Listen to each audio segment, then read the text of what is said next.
Muy buenas tardes, bienvenidos a nuestros martes culturales por Modusil y el sistema de bibliotecas de nuestra universidad. En esta oportunidad tenemos el gusto de presentar al doctor Enrique Bruce Marticorena, quien nos va a dar una conferencia sobre últimas polémicas en literatura. Voy a dar unas pinceladas de su CV. Se doctoró en literaturas hispano-luso-brasileñas en el Centro Graduados de CUNY en el 2005. Es ganador del Lane Cooper de Humanidades por sus tesis sobre César Vallejo en Nueva York en el 2003. Ha publicado un libro de cuentos Ángeles en las puertas de Brandenburgo del 94 y otros dos de poesía y prosa poética. Puerto de 1992 y Jardines del 2013, además de una serie de artículos y ensayos en revistas del Perú y de Estados Unidos. Es autor del ensayo Madre y Muerta Inmortal, Género, Poética y Política desde los textos de César Vallejo. Es una publicación de la Universidad San Ignacio de Loyola en el 2014. Y de Estantes Oscuros, el mal como estética en el modernismo y la literatura fantástica en Latinoamérica. Es en la editorial del Editorial del Congreso del Perú del 2017. Ha participado en diversos congresos y ponencias sobre temas de análisis literario. Trabaja en la Pontificia Universidad Católica y en nuestra casa de estudio. Bienvenido, Enrique, y muchas gracias por aceptar a estos martes culturales en los cuales se reúne estudiantes y profesores para escuchar sobre temas interesantes. Adelante, te escuchamos. Gracias. Bueno, muchas gracias a ti, más bien, Enrique, por la invitación, por hacerme extensiva la invitación, y gracias a Lucille. Y bueno, nada, contento de estar acá compartiendo con ustedes el tema de esta breve ponencia, relativamente breve ponencia, tiene que ver con, como dice el título, con las últimas polémicas en literatura.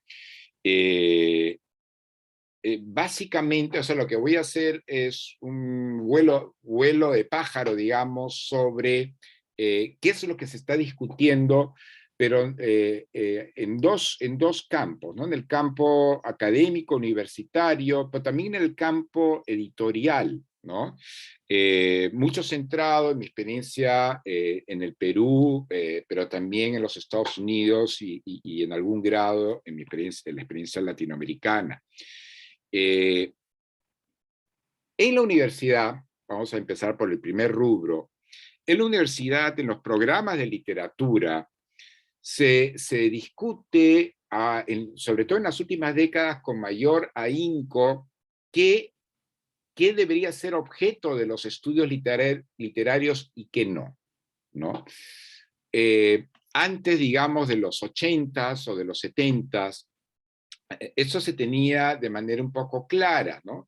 Lo que se estudiaba era lo que eran los narradores y poetas, mayormente eran narradores y poetas, dentro del llamado canon literario. El canon literario es sencillamente una lista de los narradores y poetas de los últimos 2500 años, desde los griegos en adelante, que por haber sido estudiados ya antes, tenían que seguir siendo estudiados hoy. Así de simple, ¿no? Y de circular era y es, hasta cierto modo, el razonamiento, ¿no? Entonces, habíamos empezado, pues, los estudios literarios en Occidente empezaron con los griegos, ¿no? Con los trágicos griegos, con la épica griega, con la comedia griega, ¿no? Y así nos vienen nombres que son reconocidos hasta el día de hoy como Esquilo, Sófocles, ¿no? Eurípides, para hablar de los trágicos, el gran Homero, ¿no? Que sobrevive hasta el día de hoy, al menos lo conocerán ustedes por ahí, por alguna película, por la Ilíada. También, pues, el Aristófanes, el gran cómico, ¿no? Y de ahí pasamos por los romanos, que mucho imitaron a los griegos, y seguimos adelante pues, por la Edad Media europea, llegamos al Renacimiento, llegamos al Barroco. En el Barroco ya sigue predominando lo europeo, pero también se mira con interés el Barroco americano, ¿no? Entre ellos pues tenemos a nuestro Inca Garcilaso de la Vega, aunque él es más dentro del humanismo, más que propiamente el barroco, pero barroca sí es, por ejemplo, la monja mexicana Sor Juana Inés de la Cruz, y de ahí seguimos para adelante hasta el día de hoy, ¿no es cierto? En ese sentido, pues, los objetos de estudio eran la de estos autores famosos. Los únicos que rompían un poquito el molde eran los dramaturgos, porque también se estudiaba a, a William Shakespeare, ¿no? Para hablar del ámbito anglosajón, y también se estudiaba a los del barroco español, ¿no? A gente como Calderón de la Barca, como Lope de Vega, como Tirso de Molina. Entonces, de repente teníamos también como objeto de estudios teatro, ¿no? Que ya lo teníamos con los griegos, pero vuelve a pasar con la gente del barroco, ¿no? Y en mucho porque en gran medida en el barroco y con los griegos también, lo que decían los personajes, y en el caso de los griegos, sobre todo lo que decía el coro griego, se ceñían a una métrica, y en el caso del barroco español sobre todo, también a una rima. Entonces, eso lo acercaba un poco a los estudios de la poesía. Pero ya a partir del siglo XX, a partir de los 70s, 80 del siglo XX, empieza a cuestionarse el por qué ciertas figuras siguen estando ahí y por qué no se incorporan otras figuras, ¿no? Autoras, por ejemplo, mujeres, ¿no? Sobre todo con la revolución feminista de los años que empezó en los 60s y continuaría a lo largo de los 70s. También minorías étnicas, por qué estaban excluidos. Sobre todo estas discusiones venían del ámbito norteamericano, de los Estados Unidos. Entonces, el canon empieza a tambalearse un poco. Pero últimamente, si uno revisa, por ejemplo, las tesis de las universidades de los últimos 20 o 30 años, para hablar sobre todo del milenio y de los últimos 10 o 15 años del siglo XX, empiezan a aparecer tesis, ¿no? En las universidades, obviamente, que incorporan, por ejemplo, la telenovela o la fotonovela. Empiezan a haber tesis sobre los cómics, las historietas o las novelas gráficas. Empiezan ya más adelante, yo sé de una tesis, por ejemplo, sobre el discurso de los senderistas acá en el Perú. O sea, que obviamente los discursos o los panfletos de los senderistas no tenían una intención literaria, pero sí tenían una retórica que se acercaba a lo literario, ¿no? Usaban metáforas ya de por sí, que es una expresión odiosa, pero Sendero Luminoso ya de por sí ya tenía un giro literario, ¿no? Sendero y luminoso, sendero de luz, ¿no? También se hablaba pues de Mao y la cuarta espada. Entonces, se usaban muchas alegorías, muchas metáforas que acercaban estos discursos de promoción terrorista al discurso literario. Entonces, para que vean que ya el discurso literario empieza a entrar de todo, ¿no? Hay incluso ya, para exagerar, no para exagerar, es la realidad. Hace unos años supe que en Japón había aparecido un libro hecho de un conjunto de chats. Era una muchacha que era muy popular en las redes, intercambiaba ideas cotidianas, absolutamente cotidianas, con otros jóvenes, ¿no?, de su edad. Decidió publicar un libro que se volvió un boom, al menos en el Japón, ¿no es cierto? Entonces, aparecen pues varios formatos literarios, varios fenómenos pues literarios.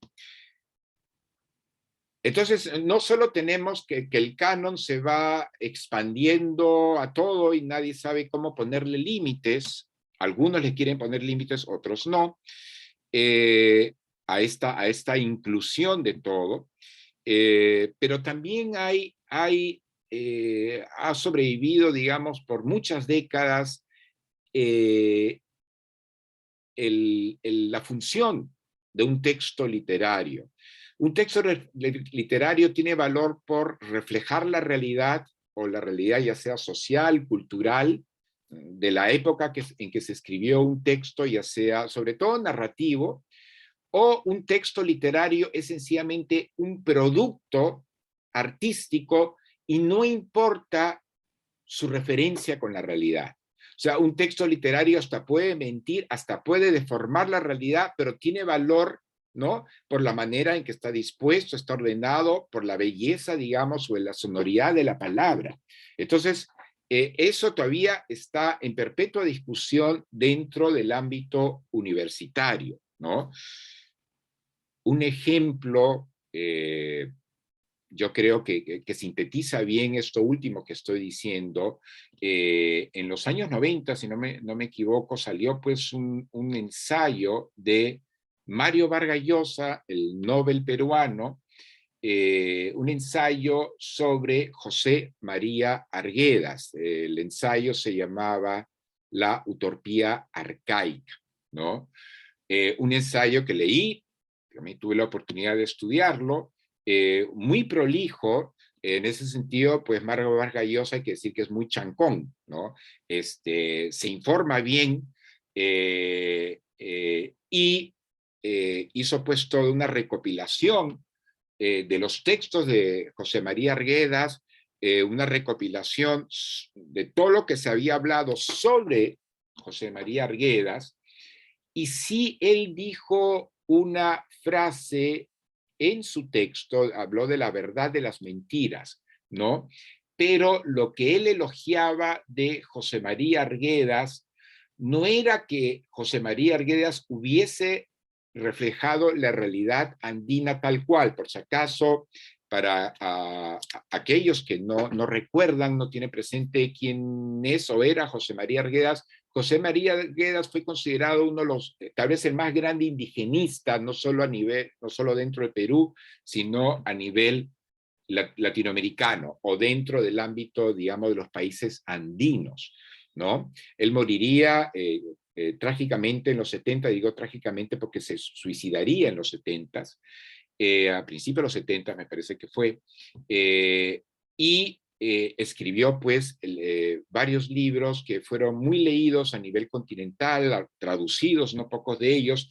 El propio José María Arguedas manifiesta su admiración, el propio José María Arguedas, me corrijo, mil disculpas, el propio Mario Vargas Llosa manifiesta su admiración por José María Arguedas, pero, y acá retomo lo que había dicho hace como cosa de un minuto, lo admira porque, según él, no importa que no haya reflejado la realidad del Ande, lo que importa es cómo lo hizo, lo que importa es el cómo dispuso los diferentes escenarios en sus novelas, importa el lenguaje que empleó, importa las imágenes que ideó, importa ciertas metáforas, aunque la narrativa no es muy adepta a las metáforas, no de manera tan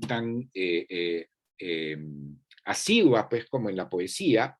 Entonces, para Vargas Llosa el valor tenía en el texto como artefacto artístico, ¿no? Y no importaba la referencia cultural, no importaba si él había retratado bien al indio del centro y sur de este país. Y esto causó pues carrasperas, porque el propio José María Arguedas también era antropólogo, era quechuista, y es más, él hablaba el quechua casi más, digamos, aprendió el quechua como primera lengua y en sus años de escolarización aprendió pues el castellano. Entonces él manejaba textos quechuas, ha traducido del quechua al castellano, Él vivió, digamos, confinado, casi castigado, José María Arguedas, castigado entre comillas, ¿no? Porque tenía una madrastra que parecía madrastra salida de los cuentos de hadas, era la madrastra mala, que quiso, le obligó pues a su hijastro, en las largas ausencias que digamos, que ocasionaba los viajes del papá de Arguedas, que era abogado itinerante por la Sierra Central. Él fue obligado pues a vivir en las barracas con los indios muy pobres, ¿no? Que trabajaban en la hacienda de la madrastra. Y es así que él aprende pues el, el quechua. Pero él también era antropólogo, era un estudioso concienzudo pues de la historia, de la realidad cultural, de los cantos, de las costumbres, de la religiosidad andina. Entonces, no solo sabía del mundo quechua de primera fuente, por su niñez, su experiencia temprana, sino también había estudiado mucho sobre el mundo andino, quechua andino en particular, ¿no? Y, y él se hubiera sentido morir con una declaración como la de Mario Vargas Llosa, que lo halagaba no porque hubiese reflejado la realidad del indio, y es más, Vargas Llosa apostaba que no, y qué importa, ¿no? Cuando a José María sí le importaba reflejar la realidad del indio y del mundo andino en general, porque no solo del indio, también habló, por ejemplo, de Chimbote, ¿no? De la comunidad mestiza o las diferentes comunidades del puerto de Chimbote, ¿no? En su última novela. Entonces, yo también cuando leía el ensayo de Mario Vargas Llosa sobre Arguedas, me pondría a pensar, ¿y qué hubiera dicho el propio Mario Vargas Llosa si le hubieran dicho que, por ejemplo, una de sus mejores novelas, Conversación en la Catedral, ¿no? Es una novela de los años, pues, 60, si no me equivoco, fin de los 60. Si esa novela que retrata la Lima de los 50, la Lima y el Perú de los 50, la realidad, digamos, social y política de los 50, y está dispuesta, pues, de manera brillante, porque fue o es, no sé qué decir, un escritor brillante, yo diría que hasta los años 80 escribió lo mejor de sí.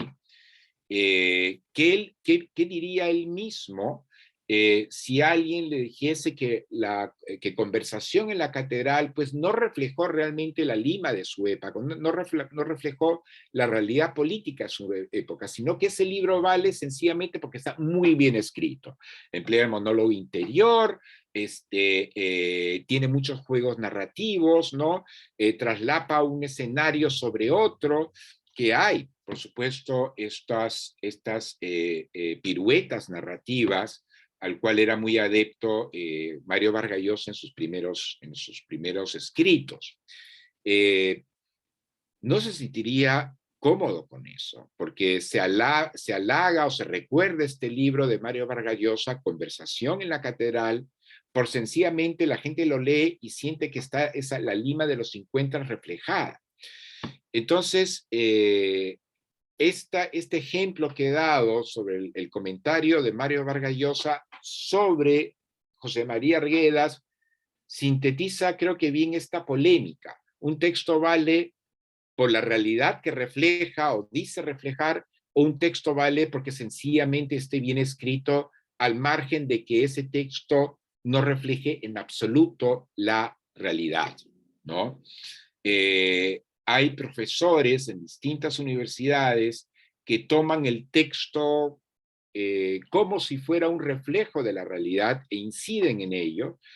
Hay otros profesores, por ejemplo, que toman el texto como un artefacto estético, como un producto cultural, hacen que ese texto hable con otros textos anteriores, hace que ese texto se inscriba dentro de ciertos movimientos literarios, hace que resaltan, por ejemplo, los aspectos narrativos, la disposición de un buen texto, importando menos el referente social, el referente cultural, el referente político o lo que fuera, ¿no es cierto?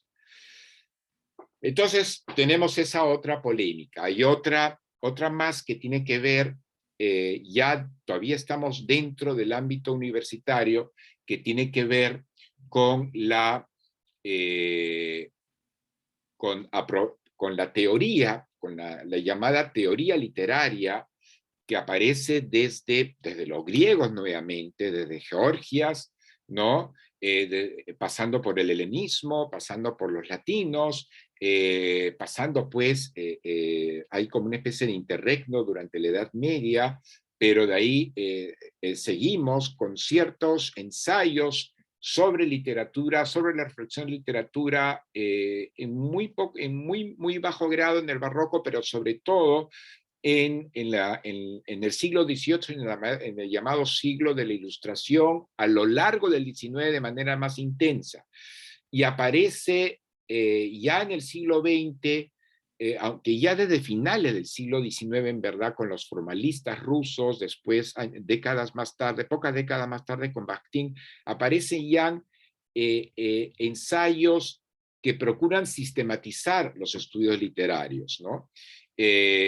Aparece pues el formalismo, aparecen los estudios de Bakhtin, después aparecen los llamados estructuralistas y aparecen poco después los postestructuralistas o toda ya una larga escuela que inscribe los textos dentro de los estudios de género, por ejemplo, cuando ya, sobre todo a partir de los 60s, 70s, que el feminismo se mete dentro de la universidad, los estudios, digamos, también raciales o postcoloniales en los 80s y los 90s, incluso los estudios queer, que tiene que ver con sensibilidades llamadas queer, siempre tomándonos prestado términos de los Estados Unidos, que tiene que ver con la comunidad, por ejemplo, LGTBQ, ¿no? Y aparecen también, todo de manera simultánea, aparecen enfoques psicoanalíticos del texto, ¿no? Aparecen textos o estudios literarios o teorías literarias que tienen también un enfoque marxista o neomarxista, ¿no es cierto? En fin, aparecen muchos ismos: feminismo, marxismo, neomarxismo, estudios queer, bueno, que no tiene de ismo porque no se habla de queerismo, estudios de género, en fin, estudios sobre aspectos raciales. Últimamente, por ejemplo, hay una historia, una teoría de las emociones, que esto es bastante nuevo, no tiene más de 6 o 7 años. En fin, y aparecerán, me imagino, otros. Pero ya hay una especie de contracorriente que dice: ya olvidémonos de las teorías y acerquémonos a los textos primarios, acerquémonos al poema, acerquémonos a la novela. No tomemos la novela, no tomemos el poema o los poemas como una manera de justificar cierta teoría, como diciendo: miren, voy a aplicar la teoría postcolonial, voy a agarrar este texto y al final este texto lo único que hace es, para lo único que sirve es probar que esta perspectiva postcolonial tenía sentido. Y es más, a veces en algunas facultades de literatura, pues, a veces los chicos leen más los textos críticos, ¿no? Los textos que hablan sobre el poema, sobre un poeta o sobre un narrador, y a veces ni leen al poeta y ni leen al narrador. Entonces hay otra contracorriente que dice: partamos del poema, partamos del cuento, partamos de la novela. Y de ahí vemos a dónde nos conduce esto, ¿no? Entonces ahí es esa otra polémicas o corrientes y contracorrientes, ¿no? Que se dan pues en el universo, valga la redundancia, en el universo universitario, ¿no? O en el mundo pues académico o universitario, ¿no? Y ese es pues el estado en que andan ahora la universidad. Pasemos al segundo y último dominio. Dejemos la universidad y vamos al mundo editorial o el mundo, digamos, de la difusión de libros, ¿no? Ya en estas décadas, en los últimos 30 o 40 años, se está hablando de que los libros escritos en estos últimos 30 o 40 años, ¿no?, por autores contemporáneos, muchos vivos, se mueven por círculos, digamos, de mercado muy cerrados y círculos de difusión muy cerrados, y a veces, para decirlo de manera un poco más criolla, por argollas, ¿no?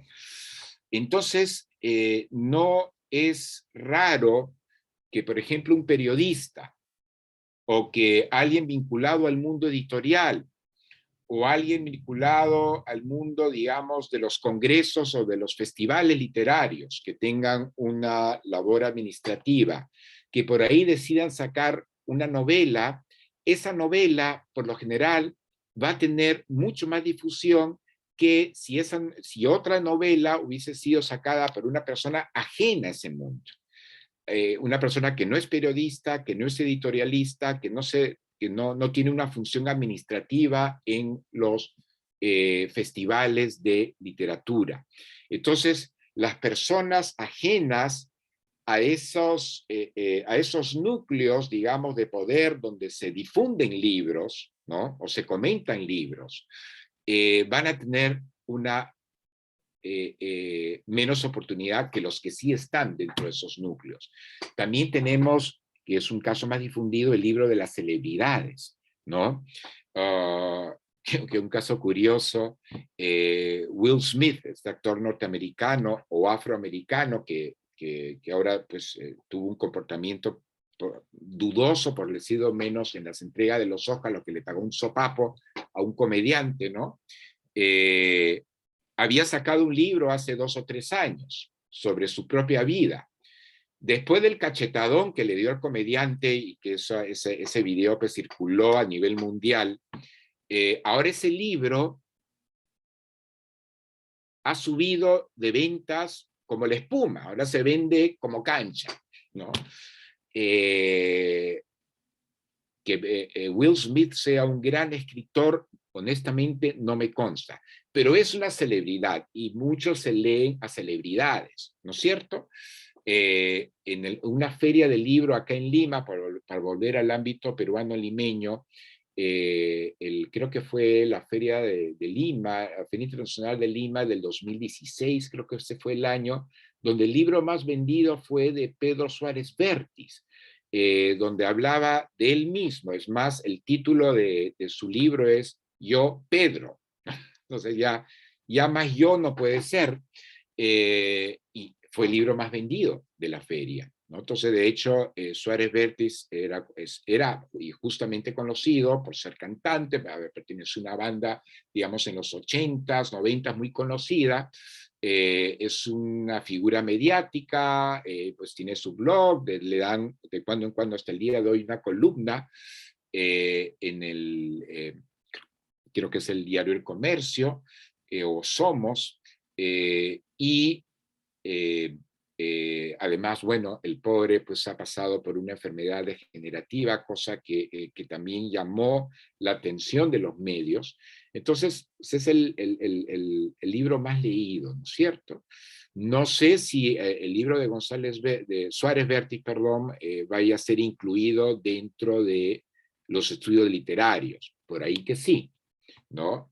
Como el fenómeno, alguien pasó una tesis sobre el fenómeno de las celebridades que escriben libros, ¿no? Entonces, muchas celebridades del mundo de la música, del cine, de la farándula o de la política escriben libros, muchas veces autobiográficos, y esos libros se venden como cancha. Buenos libros de otros escritores, aunque pueden ser buenos libros, no se van a vender. También para hablar de este pugna por los mercados, hay una polémica entre la capital y las provincias. Esto se da de manera más marcada en ciertos países y menos en otros.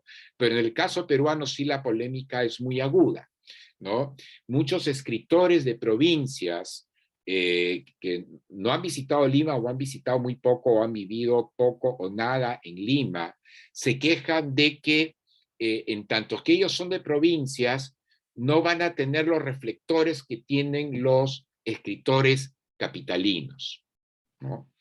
De hecho, las editoriales más importantes del país se encuentran, muchas veces son editoriales extranjeras que tienen sedes en el Perú, pero cuando digo en el Perú, básicamente tienen las sedes en Lima.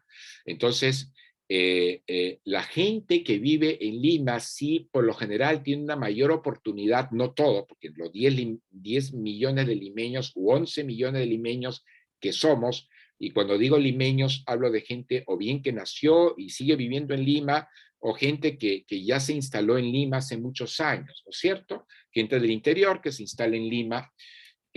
Esas personas o de ciertos circuitos pues van a tener más oportunidades que muchas personas de provincias o del interior. Entonces hay esa pugna. Yo me acuerdo que hace ya bastantes años, estoy hablando de hace tal vez 15 años, 16 años, yo vivía fuera del Perú entonces y me enteré de una pugna que hubo entre criollos y andinos. No sé de dónde se destapó de repente una polvareda. Los criollos eran básicamente limeños, ¿no? O sea, no toda la gente que vive en Lima se adscribe como criolla, y hay gente criolla, entre comillas o sin comillas, que puede vivir en el interior. Pero el nombre de la pugna fue criollos versus andinos. Criollos muchas veces, para ese debate, fue gente que vive en Lima, y los andinos eran los que vivían justamente en la sierra, aunque podría también incluir a gente de pequeños pueblos costeños. Y en menor medida, aunque siempre se ha ninguneado la parte amazónica, y hay que decirlo que tanto costeños y andinos han ninguneado la parte amazónica, pero también podría de refilón incluir a la parte amazónica, ¿no es cierto? Que ahora hay intentos por reivindicar, por ejemplo, la poesía amazónica, que es muy rica, ¿no? Hay una mujer joven, limeña, que vivió unos años en Iquitos, que ha hecho muy buen trabajo de recopilación sobre los poetas pues, de la Amazonía, tanto de la poesía tradicional, oral, como de la poesía escrita de los últimos 60, 70 años, sobre todo mucha gente de Iquitos que escribía, ¿no? Pero justamente se está buscando que esos poetas se incorporen al canon peruano, a esa lista de famosos o de afamados del Perú, ¿no? Entonces, bueno, yo vi la polvareda de esta pugna entre, por un lado, criollos y por otro lado, pues, andinos, ¿no?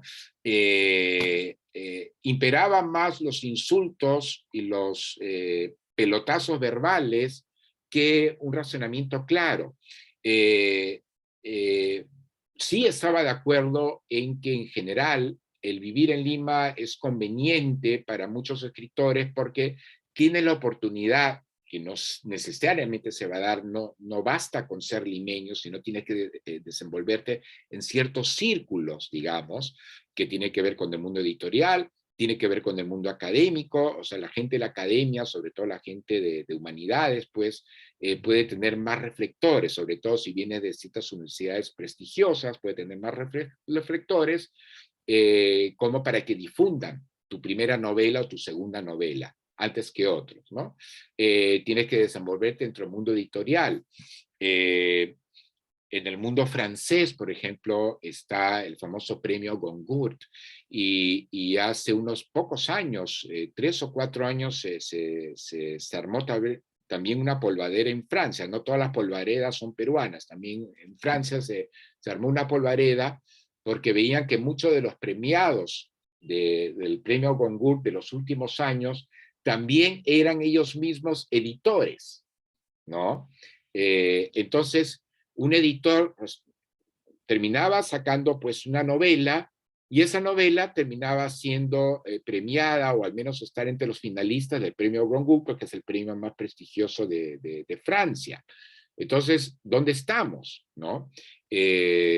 ¿Dónde está la calidad literaria? Entonces, los libros más difundidos no son difundidos necesariamente por el talento del escritor, aunque, ojo, que también, ¿por qué no? Los periodistas o los editores o las celebridades es un poco más difícil, pero hay cierta gente que puede también tener el talento, o sea, tienen la suerte de tener el talento y tienen la suerte también de desenvolverse dentro de cierto círculo, ¿no? Que les permite mayores reflectores.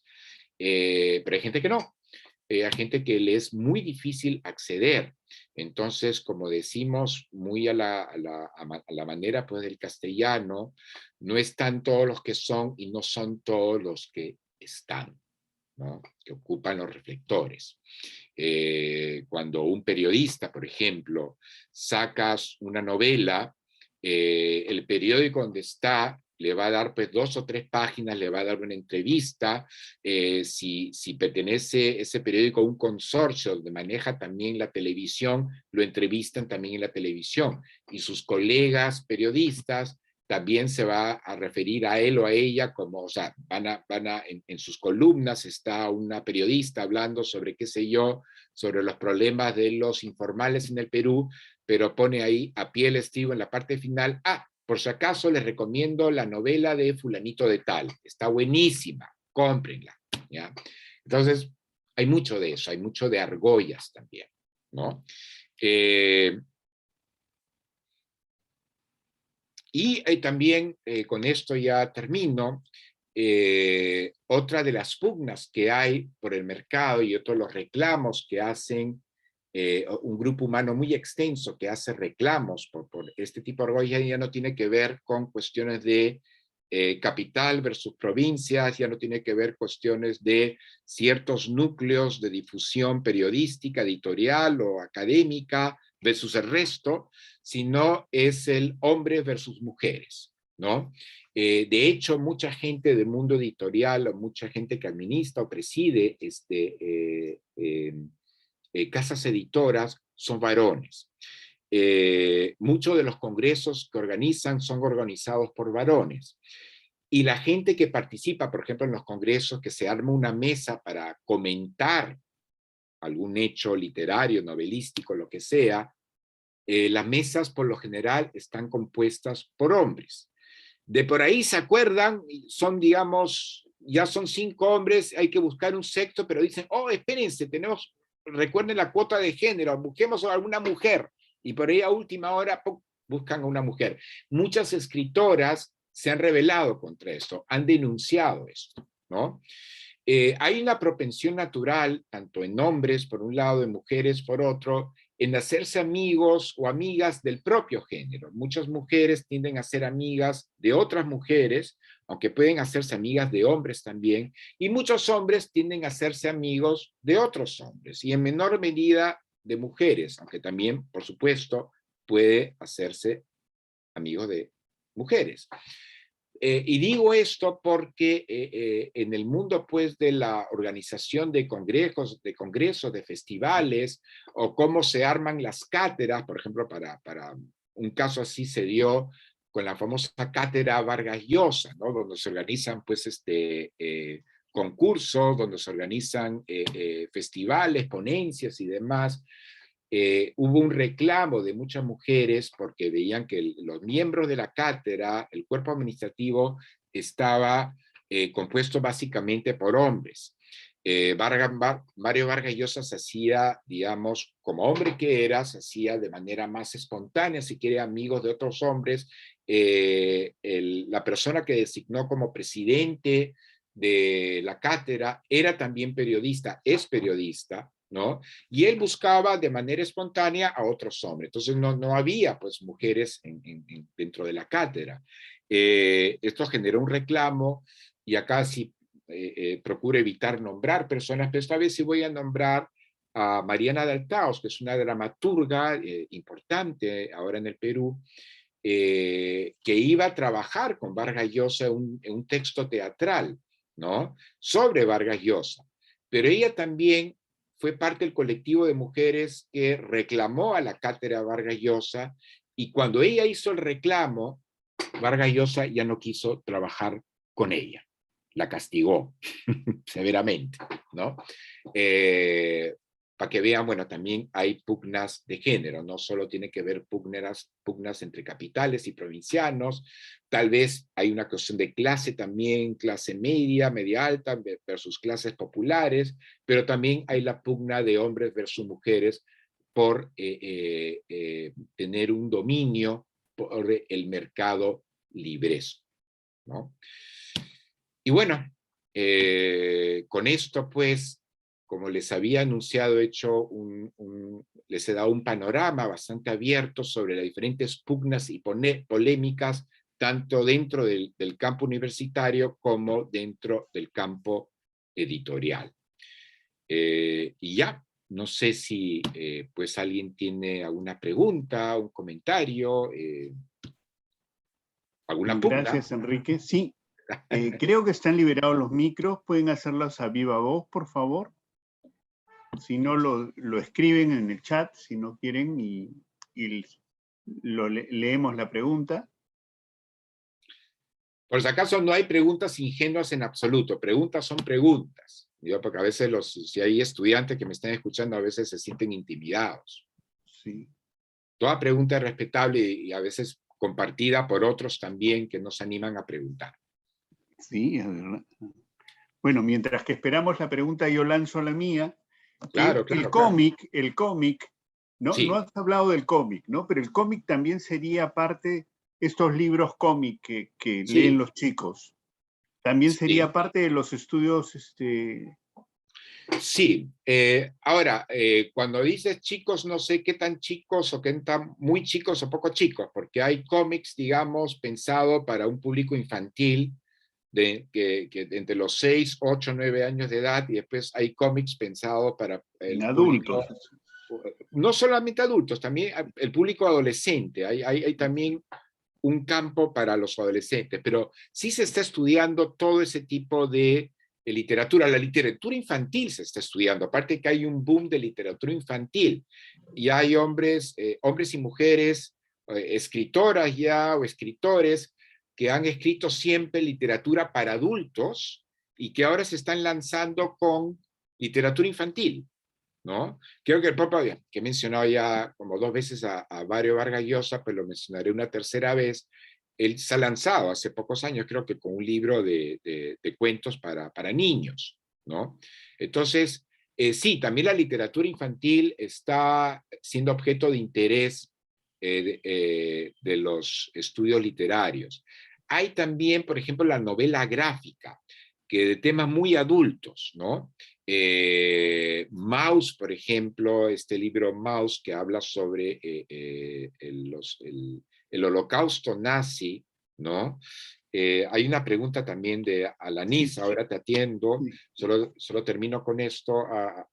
Maus, que es un muy buen libro, escrito por un americano judío, hijo de padres que sobrevivieron a la persecución nazi, radicado en los Estados Unidos, que escribió este libro, donde los judíos eran retratados como ratas, ¿no? Pero no era porque eran una rata, no era cuestión de denigrarlo, el propio autor era judío, sino ellos eran ratas y creo que los nazis eran gatos, ¿no? Pero hizo una llamada novela gráfica, porque era solo una larga historia hecha cómic. También está Persépolis, ¿no? Está Persépolis, otra gran novela gráfica de una autora iraní que escapó, pues, a la revolución. Ella y su familia escaparon a la revolución de Irán, ¿no? De los años 70. A ver, ahora sí, Alanis. ¿Cree que actualmente existe ese enfrentamiento entre mujeres y varones en el campo de la literatura o considera que ha disminuido? No sé si, Alanis, para ser honesto, no sé si ha disminuido o no, pero sí todavía continúan reclamos, ¿no? Los reclamos no se dan porque, digamos, porque haya más difusión de libros o se vendan más libros de autores que de autoras, eso no está muy claro porque se vende muchos libros de autoras mujeres, se vende también bastante, ¿no? Hay autoras que son un boom editorial, ¿no? Dentro y fuera del Perú. Pero sí ven que hay un sesgo masculinista en la conformación de congresos, ¿no? Donde se convoca a escritores para hablar sobre un tema, y sí parece que hasta el día de hoy esas mesas convocadas están integradas sobre todo por varones. Pero, Alanis, para serte honesto, no te puedo dar cifras de qué tantas mesas hay, pero sospecho que también hay de parte de los organizadores hay un poco más de conciencia sobre incluir en esas mesas a mujeres ponentes, ¿no? Pero en términos, por ejemplo, de ya consumo de novelas de autoras y autoras, yo sospecho que se está llegando a una paridad espontánea. O sea, la gente quiere leer a buenos escritores al margen de si son mujeres u hombres, ¿no es cierto? Pero dentro de, repito, la conformación de congresos, ¿no? Y de conferencias, pues todavía queda un poco esto. ¿Puedes repetir la serie que recomendó? Yo había recomendado una serie de televisión, Roberto, era yo recomendé una serie o alguien más lo hizo. Le estoy atendiendo al chat, una pregunta del chat, porque también me escriben desde el chat. Ya no sé qué serie. No me acuerdo que haya recomendado algo. Bueno, no sé. Ya aclarará, ¿no? Va a aclarar. Ya aclarará, solamente va a aclarar por el chat, ¿no? Bueno. Mientras que esperamos, una curiosidad. Dime. Tengo un taller sobre Agatha Christie, y Agatha Christie es una escritora mujer sí, que es la más leída, ¿no? Millones de textos se han hecho. ¿Tú dirías que es un fenómeno porque ella es primera mujer que hace libros sobre detective Hércules Poirot? Claro. Sería porque hasta ahora Hollywood usa, ¿no? Muerte en el Nilo hasta ahora lo ha... Y su tema, ella es interesante porque tiene también una postura frente a las mujeres, o sea, ella misma es de avanzada, digamos, ¿no? Ella, pongamos, pagaba sus viajes propios, ¿no? Ella no era, digamos, no le cargaba el proyecto del esposo para que para no interferir, ¿no? Ella misma era autora, tenía esos gestos de independencia, ¿no? ¿Esta es una ave rara o hay otros casos de autoras súper que escriban millones, ¿no? Porque ella es un fenómeno. Ella es un fenómeno. Ahora, hay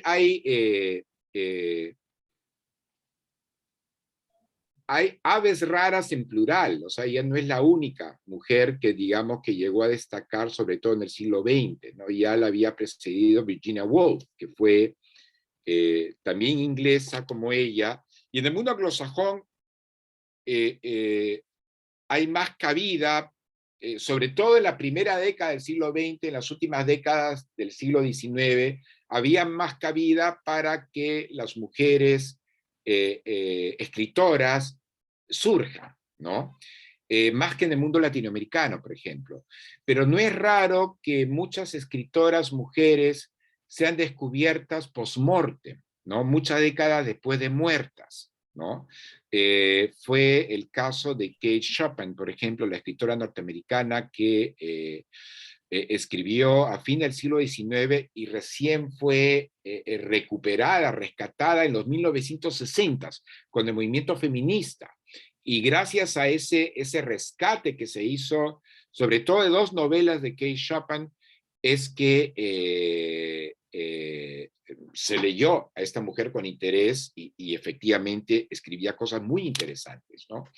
El caso de Agatha Christie es un caso singular.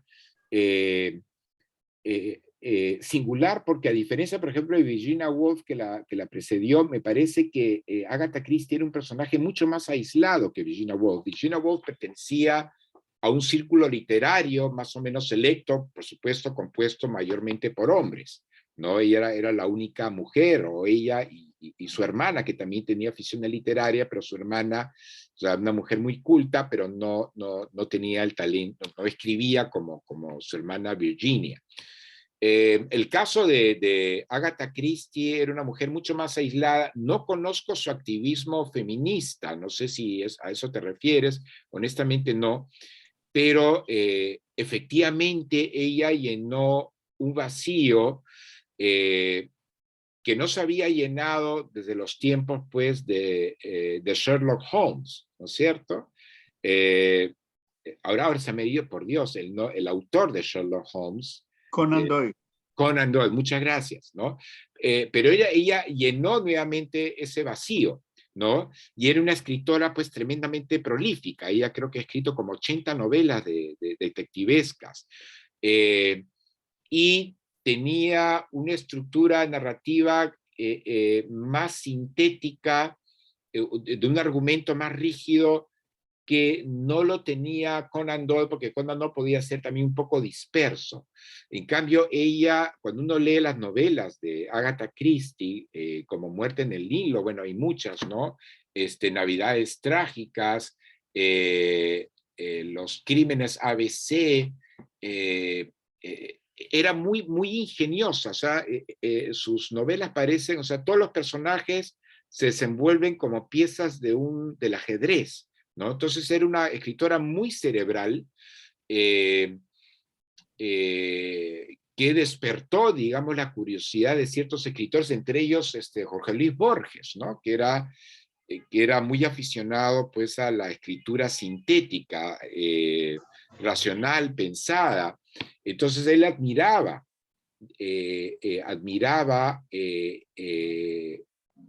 a Agatha Christie por eso, ¿no? Muchos escritores, por ejemplo, de la llamada literatura fantástica, admiraban eso de Agatha Christie, pero Agatha Christie llenó un vacío después de Conan Doyle y fue mujer la que llenó ese vacío y eso generó acogida, ¿no? Sus libros son sumamente vendidos, han hecho innumerables películas, pues en base a sus libros, como la famosa El Expreso de Oriente, ¿no es cierto? No solo Muerte en el Nilo, sino El Expreso de Oriente, ¿no? Que es una de sus películas, los libros y también las películas han hecho creo que 2 o 3 versiones de ello. El tema con las escritoras mujeres es que no es que no existan, siempre existen, pero ya lo había hablado Virginia Woolf en los años 20 o 30, el problema con las mujeres que querían ser escritoras, para ponerlo así, era que tenían muy pocos incentivos, ¿no? Tenían que batallar con toda una cultura que consideraba que la mujer pues no tenía los talentos intelectuales o las capacidades intelectuales de muchos hombres. O sea, el combate de la mujer era contra la cultura, ¿no? También Virginia Woolf, y con esto remato el tema de hombres y mujeres, aunque por ahí alguien quiera preguntar, Virginia Woolf en su famosísimo ensayo Una habitación propia, ella recomendó a las mujeres 2 cosas: que tengan una renta que traducida al mundo actual equivaldría a una renta de $1,500, aunque ella habló en libras esterlinas y en los años 20, en los años 30, ¿no?